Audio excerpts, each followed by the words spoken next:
All right, welcome back to Boring Reviews. Nick here.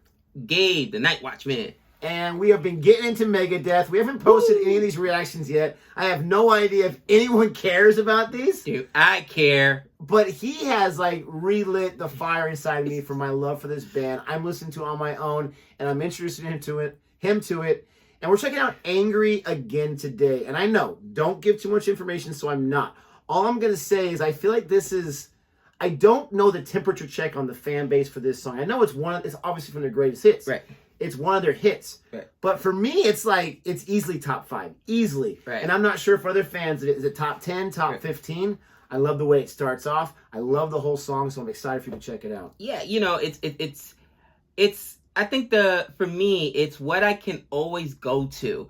And for instance, it depends what time of day it is too. So every morning I wake up to Nothing Else Matters. That's just, my alarm song or whatever. And then as I'm, getting ready for school, I'm listening to soft rocks, 80s or whatever. I don't even, is Madonna considered that? I don't even know. Madonna, for whatever reason. I like listening to. Is she considered 80s? Well, no, soft rock or what's easy listening? Pop. What is that? Pop. Okay. So, what else?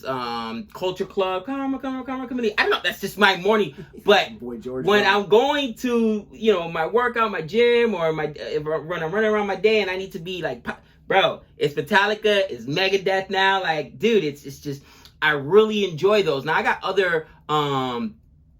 Savannah has really, the So Cold song by Crossfade. She really likes that too. I was like, yes, that just made my day. So, you know what I mean? Other things like that is playing it on in the background. But when it's go to, for me, the two rock bands, it's so funny, dude. Even my son was like, oh, we haven't heard, because again, when I'm driving them to school, I'm listening to stuff. So we haven't heard Nirvana in a long time. It's oh yeah. Nirvana's in timeout. During timeout. But I'm excited to check out another one. I'm definitely excited to check out another one. Let's get into it. It's not wasting any time. Please do us a huge favor, especially if you like these reactions. Don't forget to hit that and subscribe button. I messed that up, but he was able to know what I was talking about. All that good stuff. Now, oddly enough, this song makes an appearance in that Arnold Schwarzenegger movie, Last Action Hero. So next time you guys watch it, look out for this song. It's near the beginning of the movie. That was actually a great movie. I didn't think it was going to be. I love that movie. Here we go.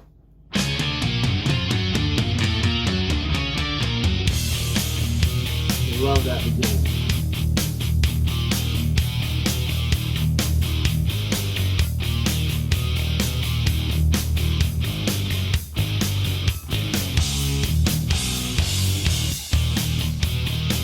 The more of you that I inspect, the more of me I see reflect. The more I try to read your lips, the more the mask you wear rips. But when I seek out your voice, my ears are overcome with noise. You show and tell with greatest ease, raving impossibilities.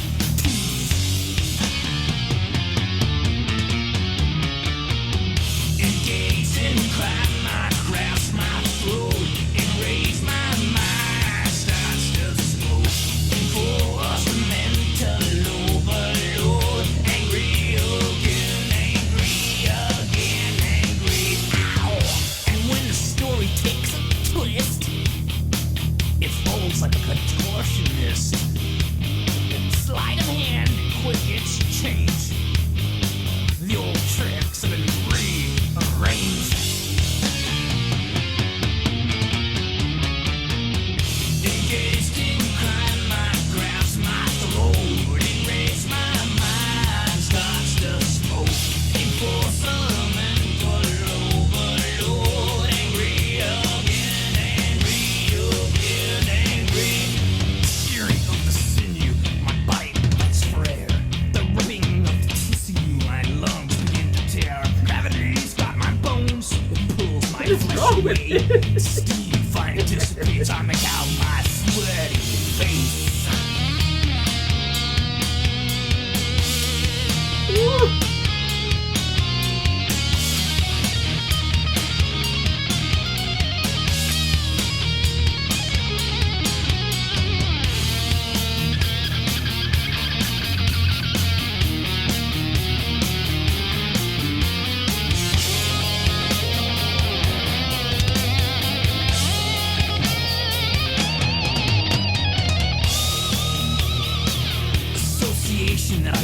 you wish you could do a guitar solo like Oh that? my god. Game I inevitably lose, governed by law set up by me.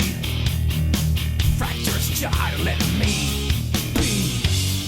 A cut-out cardboard Congo maze, filled with an insubordinate race. Irrational, you stop to stare. Ask me so I can rub a hose the air.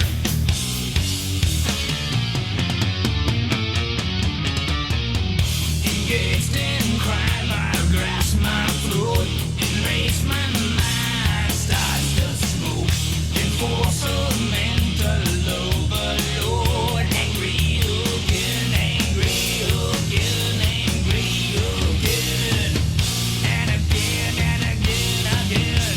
Engaged in crime, I grasp my throat and raise my mind, starts to smoke. Enforce a mental overload. Angry again, angry again, angry. Ow! Now, before you give your opinion, one thing about Megadeth is they always have a skeleton in their CD covers, and I'm not sure if you noticed it, but the skeleton is in the fire here. Right. It's hard to see with the Oh skeleton yeah, right there. You can see the outline. It's I pretty just cool. saw it at the end of the. Anyways, Interesting. So, right off the bat, love it. Gonna be an added. Definitely gonna be an I added. was getting nervous because this is like a shorter one. So, what the thing is, as I'm listening to it, first I was trying to see if I can pick it up from the Last Action Hero. I can't. When you see the movie, you're like, oh yeah. And I gotta go back and watch it. One of the things that, and somebody asked me this question, one of my students actually stumbled upon the channel. They're like, "Oh, I heard it." Like, "Oh, and we don't push it whatsoever. We never advertise at absolutely. school. We keep our We don't make content for professionals. kids. Yeah, we keep it, but sometimes they stumble onto it. Right. And I was talking about rap, and it was funny because we were talking about alliteration, and I used that example. He was like, "Oh yeah, you said that in one of your videos." I'm like, Oh, where man. Jay-Z is in that song. He's like, "I had a dream. I said about who I said about Big. I said that's Biggie said. Dig what he said. Proceed he said. Indeed I said so. Grieve I did. Don't repeat what I say. I said he said nothing." And in any event, I wanted to use that. So I was like, listen, poetry is rap. And kind of like here, this is like more slam poetry. I don't know what it is. He does the same thing where he kind of like talks at some point. It's his style. But my point is, the one thing about rock, and you talk about, can't you wish you do a guitar solo? Sometimes it doesn't work without the music. And this is what I mean. Jay-Z had what's called the Black Album. And the Black Album was one of the most popular, it was the 10th popular albums of all time. That thing was, 2 billion, something insane like that. Right? Not 2 billion. I think it was like 10 million. Nothing's ever sold that 10 million. I mean, it was like this. The only person that sold more than him was Eminem and Michael Jackson, basically. So he was nobody beats Eminem. Eminem wanted to I'm die. curious what Metallica's Black Album sales would be compared to that one. Oh, that's funny. They had one called Yeah. that's the most Black famous- Album. I didn't think I wonder if Jay took it from there. So anyway, the Black Album. So anyway, when he put out the Black Album, he put out the Black Album a cappella with no beats. It was just him rapping.